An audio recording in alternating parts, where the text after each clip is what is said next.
함께 나누실 하나님 말씀은 에스라 7장입니다. 에스라 7장 11절에서 마지막 28절까지 우리 한 절씩 교도하시고 마지막 절은 함께 읽겠습니다. 에스라 7장입니다. 읽겠습니다. 제가 먼저 읽습니다. 여호와의 계명의 말씀과 이스라엘에게 주신 율례학자여 학자 겸 제사장인 에스라에게 아닥사스다 왕이 내린 조서의 초본은 아래와 같으니라.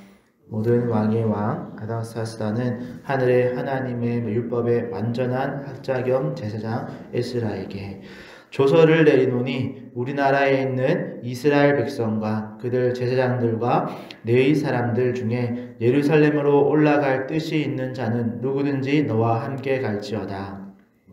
내 손에 있는 내 하나님의 율법을 따라 유다와 예루살렘의 형편을 살피기 위하여 왕과 7 자문관의 보냄을 받았으니 왕과 자문관들이 예루살렘에 거하시는 이스라엘 하나님께 성심으로 드리는 은금을 가져가고 또 내가 바벨론 온 도에서 얻을 모든 은금과 및 백성과 제사장들이 예루살렘에 있는 그들의 하나님의 성전을 위하여 기쁘게 드릴 예물을 가져가다가 그들의 돈으로 수송아지와 숫양과 어린 양과 그 소재와 그 전제의 물품을 신속히 사서 예루살렘 내 하나님의 성전 제단 위에 드리고 그 나머지 임금은 너와 너의 형제가 좋게 여기는 일에 너희 하나님의 뜻을 따라 쓸지며 내 하나님의 성전에서 섬기는 일을 위하여 내게 준 그릇은 예루살렘 하나님 앞에 드리고 그 외에도 내 하나님의 성전에 쓰일 것이 있어서 내가 드리고자 하거든 무엇이든지 궁중 창고에서 내다가 드릴지니라. 나 곧 아닥사스다 왕이 유브라데 강 건너편 모든 창고지기에게 조서를 내려 이르기를 하늘의 하나님의 율법 학자 겸 제사장 에스라가 물은 너희에게 구하는 것을 신속히 시행하되 은은 100달란트까지 밀은 100보루까지 포도주는 100밭까지 기름도 100밭까지 하고 소금은 정량 없이 하라. 물은 하늘의 하나님의 전을 위하여 하늘의 하나님이 명령하신 것은 삼가 행하라. 어찌하여 진노가 왕과 왕자의 나라에 임하게 하랴. 내가 너희에게 이르노니 제사장이들이나 레위 사람들이나 노래하는 자들이나 문지기들이나 느디님 사람들이나 혹 하나님의 성전에서 일하는 자는 세금과 관세와 통행세를 받는 것이 옳지 않으리라 하였노라. 에스라여 너는 내 손에 있는 내 하나님의 지혜를 따라 내 하나님의 율법을 아는 자를 법관과 재판관을 삼아 강 건너편 모든 백성을 재판하게 하고 그중 알지 못하는 자는 너희가 가르치라. 물은 내 하나님의 명령과 왕의 명령을 준행하지 아니하는 자는 속히 그 죄를 정하여 혹 죽이거나 귀양 보내거나 가산을 몰수하거나 옥에 가둘지니라 하였더라. 우리 조상들의 하나님 여호와를 송축할지어다. 그가 왕의 마음에 예루살렘 여호와의 성전을 아름답게 할 뜻을 두시고 또 나로 왕과 그의 보좌관들 앞과 왕의 권세에 있는 모든 방백의 앞에서 은혜를 얻게 하셨도다. 내 하나님 여호와의 손이 내 위에 있으므로 내가 힘을 얻어 이스라엘 중에 울머리들을 모아 나와 함께 올라오게 하였노라. 아멘. 이 시간에 본 말씀 가지고 이방 왕들을 통한 하나님의 도움이라는 제목으로 은혜를 나누려고 합니다. 우리는 지난주에 에스라 6장에서 다리오 왕의 명령으로 성전 재건이 완료되는 이야기를 살펴보았습니다. 6장 15절에 다리오 왕 제6년 아달월 30일에 성전을 끝내니라 라고 기록되어 있고요. 그리고 그 15절 이후로 6월절도 지키고 무교절도 지킨 이야기로 6장이 마무리되었습니다. 그리고 7장에 드디어 에스라서에서 학사 에스라가 처음 등장합니다. 그래서 1절부터 10절까지는 거의 절반이 에스라의 출신 배경을 기록하고 있는데요. 이 부분은 수요 예배 때 우리가 좀 더 다루도록 하고요. 오늘은 에스라가 아닥사스다 왕에게 받아서 온 왕의 조서 초본에 대한 이야기를 살펴보려고 합니다.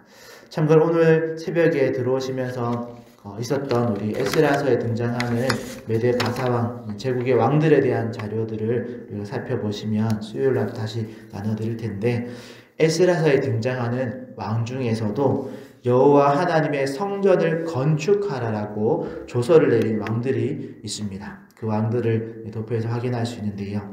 성경은 모든 역사를 다 기록한 책은 아니고, 그래서 특별히 하나님과 관계없는 그런 자들에 대한 기록은 생략되어 있습니다. 그러다 보니까 에스라서만 그냥 쭉 읽으면 이 왕들 사이에 다른 왕들이 있었다라는 그런 간격이 안 보이는데, 참고 자료를 통해서 고레스 2세, 그리고 다리오 1세, 또 오늘 7장에 등장하는 아닥사스다 1세 등이 성경에 어느 책과 연결되어 있는지를 여러분 확인하시면서 읽으면 더 도움이 되겠습니다. 오늘 본문에 등장하는 에스라 7장에 등장하는 아닥사스다라는 칭호는 메데와 바사의 대왕을 일컫는 호칭입니다. 그래서 오늘 에스라 7장에 등장하는 이 아닥사스다 왕의 실제 이름은 롱기마누스 대왕입니다. 롱기마누스 대왕이라는 인물을 오늘 아닥사스다라고 그냥 대왕이라고 불러서 기록해 놓았다라는 거. 자, 그럼 다시 본론으로 들어가서 이 롱기마누스 대왕이 학사 겸 제사장이었던 에스라를 2차 포로 귀환자들과 함께 돌려보내면서 내린 조서에 대한 내용을 살펴보겠습니다. 여러분, 고레스의 명령으로 스룹바벨과 예수아 제사장이 1차 포로 귀환을 하면서 성전 재건을 시작했다가 중간에 16년 전도 성전 재건이 멈췄었죠. 그리고 학개와 스게라 선지자를 통해서 다시 성전 재건이 시작되었고, 중간에 이 주변 관리자들이 다리오 왕에게 조서를 올렸다가 다리오 왕이 지난주 6장에서 내린 조서가 지난주에 보았던 내용이고, 그 조서들의 내용들을 쭉 이어보면 고레스 왕도 솔로몬 왕 때보다 더 큰 성전을 지을 것을 명령했었고, 다리오 왕의 조서에서도 고레스 왕의 조서보다 더 업그레이드된 명령이 추가되어 있었고, 오늘 아닥사스다 왕의 조서에서도 더 내용이 업그레이드 되는 내용이 발견되어집니다. 그래서 이렇게 업그레이드 되는 내용들을 연이어 읽다 보면, 와, 이거는 이스라엘 백성들보다 이방 나라 왕들과 또 그 왕들이 더 하나님의 크심을 잘 알고 있고 더 적극적으로 하나님의 성전을 위해서 애를 쓰고 있는 거 아닌가라는, 이 주객이 바뀐 게 아닌가라는 생각을 할 정도입니다. 그런데 그런 생각과 함께 현실적으로는, 그래, 나라가 이제 망했고 성전도 다 회파되었고 그 황폐해진 그 땅에 다시 성전을 세우고 예루살렘 성을 세우려면 하나님의 정말 이런 놀랍고 강력한 도움이 없이는 이건 불가능한 일이겠다라고 생각되기도 합니다. 그래서 하나님은 이렇게 놀라운 방법, 즉 이방 왕과 이방 나라를 사용해서라도 이스라엘을 다시 일으키려고 하시는 거구나 라는 마음이 들기도 하죠. 그만큼 하나님은 지금 이스라엘의 민족과 또 그들을 통해서 예배하는 일이 다시 회복되기를 강력히 원하시는 것입니다. 그러니 오늘은 이 고레스 또 다리오 왕을 이어서 세 번째로 등장하는 바벨론의 왕의 조서에서 업그레이드된 내용들을 확인하면서 우리가 하나님의 마음을 조금 더 알아갔으면 좋겠습니다. 가장 먼저 등장하는 특별한 명령이 11절에 나와 있습니다. 11절에 특별한 명령이 어디에 나와 있냐면 바로 여호와의 계명의 말씀과 이스라엘에게 주신 율례 학자요 학자 겸 제사장 에스라를 파견한 것 자체가 이미 특별한 명령입니다. 수요일에 조금 더 상세히 나누겠지만 그냥 에스라를 소개하지 않고 그 앞에 뭐가 많이 붙어 있다는 것은 그 사람의 이력을 기록해 놓은 것인데, 앞선 스룹바벨이나 예수아 제사장처럼 그냥 직함을 하나 정도만 달려있는 게 아니죠.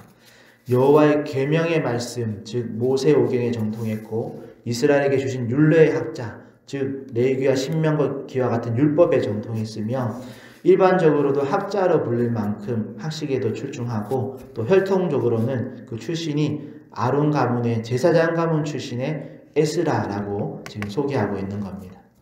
이건 1차 포로 귀환을 주도한 이 스룹바벨 총독이나 나중에 등장할 느헤미야 총독보다 훨씬 특별한 소개인데요. 물론 스룹바벨은 성전 재건을 감당하고 나중에 느헤미야는 예루살렘 성벽을 담당해서 실제적으로 어떤 정치력과 행정력의 능력을 발휘한 것을 볼 수 있습니다.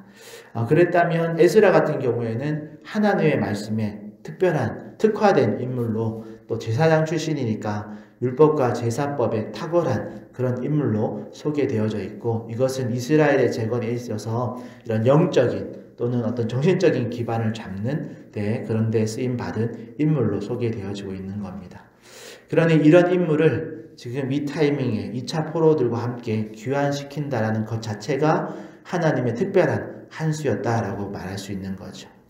이렇게 다른 왕들보다 또 특별한 에스라는 이렇게 다른 그런 인물들보다 에스라를 특별히 필두로 포로를 귀환시키면서 내린 조서의 내용이 앞선 왕들의 내용과 비슷한 것도 있고 더 특별한 내용도 있는데요. 누구든지 함께 따라가라 라는 말은 비슷하고, 또 에스라 너는 왕과 7 자문관에게 보냄을 받은 자다 라고 말하면서 유다와 예루살렘의 형편을 살피기 위해서 성전에 왕과 7 자문관이 성심으로 드리는 은금을 가져가고, 또 바벨론의 온 도에서 얻은 세금, 그 은금을 기쁘게 드리는 그런 예물로 가져가라. 또 그 돈으로 재물을 신속히 사서 성전의 제단 위에 드려라. 재물에 대한 이야기, 이런 부분들까지는 비슷합니다. 그런데 18절에 보면 그 나머지 이렇게 여러 가지 많은 재물 또 돈 가져가서 그 나머지는 너와 너의 형제들이 좋게 여기는 일에 하나님의 뜻을 따라 쓰라라는 표현이 조금 더 업그레이드 되어 있고, 또 20절에 보면 그 외에도 필요한 것을 궁중 창고에서 내다가 드리고 모든 창고지기에게 조서를 내려서 네가 원하는 것, 필요한 것들을 신속히 시행할 것을 설명하고 있습니다. 조금 더 업그레이드 된 내용이죠. 그런데 이제 거기다가 상한선을 정해놨습니다. 은배, 밀배, 포도주, 기름 이런 것들을 다 상한선 정해놓고, 소금 같은 경우에는 제한 없이 가져가다 쓸 것을 이제 창고지기에게 다 조서를 내려놨습니다. 소금 같은 경우에는 물론 당시에 일꾼들의 품삯으로도 사용됐지만 성전에서 제물을 드릴 때 꼭 필요한 유용한 그런 것이었기 때문에 제한 없이 가져다 쓸 것을 허락해 두었고, 24절에 가니까 제사장과 레위인과 거기서 업그레이드해서 노래하는 자들, 문지기, 또 느디님 같은 경우에 그 사람들에게는 성전에서 일하는 모든 자들에게 세금을 면제할 것을 말해 놓았습니다. 또 25절에서는 하나님의 지혜를 따라서 율법을 아는 자를 법관과 재판관으로 세워서 강 건너편의 모든 백성을 재판할 것을, 또 모르는 사람이 있으면 추가적으로 그것을 가르쳐서 세울 것이라고 말하고 있죠. 이건 어떻게 보면 이 강 건너편 가나안 땅 그 지역에 있는 모든 사람들을 어떻게 보면 에스라 너가 다 하나님의 법으로 통치해라 라고 말한 것과 다름이 없는 아주 큰 그런 중요한 조서이죠. 그리고 마지막에 보면 하나님의 명령과 왕의 명령을 거역하는 자는 죽이거나 귀양 보내거나 가산을 몰수하거나 옥에 가둘 것. 물론 다리오 왕 때도 조금 구체적으로 경고에 대한 메시지가 있었는데, 오늘 에스라 때는 아예 그 라인을 마지노선을 죽이거나까지 포함되어 있습니다. 더 구체적으로 아주 강력한 경고를 하고 있는 거죠. 그런 조서를 받아든 에스라가 27절, 28절에서 놀라운 아닥사스다 왕의 조서를 받고, 왕에 대한 찬양은 온데간데 없이 그 왕의 마음을 주관하신 하나님만 높이는 그런 내용으로 27절, 28절을 마무리하고 있습니다. 그 내용에서도 자신의 어떤 스펙에 대한 언급이 전혀 없이 온전히 하나님의 은혜요, 이건 하나님의 능력임을 찬양하면서 이 7장을 마무리합니다. 자, 이렇게 아닥사스다 왕의 조서에 추가로 업그레이드된 그런 호의들의 내용과 또 이를 받아든 에스라의 반응을 보면서 우리는 오늘 무엇을 배울 수 있을까요? 오늘 매일 성경 큐티 책에도 여러 가지 몇 가지를 다루고 있는 부분들이 있는데 여러분 참고하시고, 제가 이 시간에 함께 나누고 싶은 주제는 서두에 말씀드린 대로 하나님께서 이렇게 해서라도, 즉 이방 나라의 왕들을 사용하시고 이방 나라의 궁중 창고를 열어서라도 이방 백성들의 그런 참여를 통해서라도 하나님의 나라가 다시 세워지고 또 하나님의 성전에서 드려지는 예배가 회복되기를 바라신다는 점, 또 그렇게 해서라도 하나님과 사람들의 관계가 회복되기를 바라신다는 것, 그 하나님의 마음을 우리가 다시 한번 기억하기를 소망합니다. 하나님은 이방 나라의 왕도 사용하시고 또 이방 나라의 궁중 창고를 열어서라도 하나님의 일을 하실 수 있는 그런 전능하신 하나님이십니다. 그 하나님이 우리가 믿는 주님이시죠. 그리고 이것도 너무 중요하지만 하나님께서 그렇게 하나님의 나라를 다시 세우시고 다시 예배를 통해서 우리와 교제하고 싶어 하신다라는 것을 잊지 마시기를 바랍니다.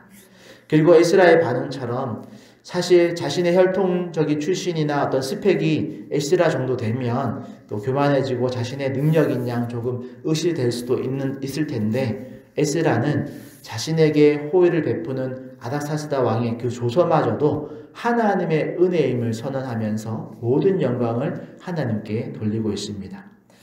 우리도 오늘 이런 에스라의 모습을 좀 본받기를 소망합니다.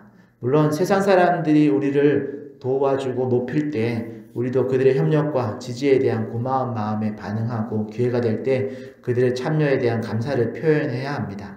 무조건 모든 것이 하나님의 은혜입니다 하면서 세상 사람들의 도움까지도 우리가 그냥 쌩 하고 지나치면 지혜로운 방법은 아니죠.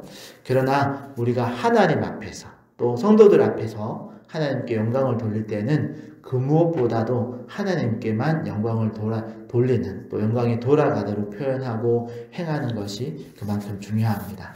그러기 오늘 이 말씀을 통해서 오늘 하루를 시작한 이 첫 시간에 다시 한번 하나님의 마음을 헤아리는 그런 저와 여러분 되시기를 바랍니다. 하나님께서 정말 이방 사람들을 사용해서라도 이방 나라의 공중 창고를 열어서라도 하나님의 나라가 다시 세워지기를, 또 하나님의 예배가 다시 회복되어지기를 원하신다라는 것, 그 마음을 우리가 알면 알수록 우리 한 사람 한 사람이 하나님의 나라의 확장의 한 부분을 담당하는 일에 우리가 힘과 노력을 더 감당하면서 달려가기 위해서 기도하고 또 하나님의 또 도우심을 구하면서 오늘 하루를 성실히 살아가야 될 줄 믿습니다. 그리고 그렇게 우리를 사용하실 때 우리는 오직 하나님의 은혜입니다, 오직 하나님께만 영광을 돌립니다 라는 찬양으로 우리 모든 지체가 하나님께만 영광을 돌리는, 그렇게 하나님을 높이는 우리 화전 충영교회 모든 성도들 되시기를 예수님의 이름으로 축복합니다. 기도하겠습니다. 하나님 감사합니다. 오늘 아닥사스다 왕의 조서를 살펴보면서 그 놀라운 은혜가 모두 다 하나님께로부터 왔음을 찬양하는 에스라의 모습을 보았습니다. 하나님, 우리도 오늘 살아가는 동안 많은 이방 사람들, 또 하나님 알지 못하는 누군가가 우리를 돕고 또 우리에게 힘을 다할 때에 그 모든 영광을 하나님께 올려드리는 우리 모든 지체들 되게 하여 주시옵소서. 특별히 하나님께서 이 아닥사스다 왕을 사용하시고 또 이방 나라의 공중 창고를 열어서라도 하나님의 나라를 다시 세우시고 예배를 회복하고 그로 인해서 우리와 하나님과의 관계를 다시 회복하기를 원하시는 그 하나님의 마음을 우리가 잘 기억하면서 우리가 하나님과 더 친밀해지고 하나님의 나라를 확장시켜 나가는 일에 우리가 더 오늘 하루도 매진하는 귀한 하루가 되게 하여 주시옵소서. 그렇게 하나님께서 우리를 사용하시고 우리를 붙들어 사용하셔서 이방 사람들과 또 하나님과 연결시키고자 하시는 그 하나님의 마음을 우리가 시원케 해드리는 귀한 하루가 되게 하여 주시옵소서. 감사하며 예수님의 이름으로 기도합니다. 아멘. 하늘에 계신 우리 아버지여, 이름이 거룩히 여김을 받으시오며 나라의 임하옵시며 뜻이 하늘에서 이루어진 것 같이 땅에서도 이루어지이다. 오늘날 우리에게 일용할 양식을 주옵시고 우리가 우리에게 죄 지은 자를 사하여 준 것 같이 우리의 죄를 사하여 주옵시고 우리를 시험에 들게 하지 마옵시고 다만 악에서 구하옵소서. 대개 나라와 권세와 영광이 아버지께 영원히 있사옵나이다. 아멘. 이 시간 말씀 생각하시면서 기도하실 때에 우리도 하나님의 마음을 시험케 해드리는 한 사람 한 사람 되게 해달라고, 또 오늘 하루 가운데 하나님께서 우리를 영광스럽게 하실 때 우리가 하나님의 영광을 찬양하는 우리들 다 되게 해달라고 우리 주님 한번 찾고 통성으로 기도하며 나가겠습니다. 주여, 하나님 감사합니다.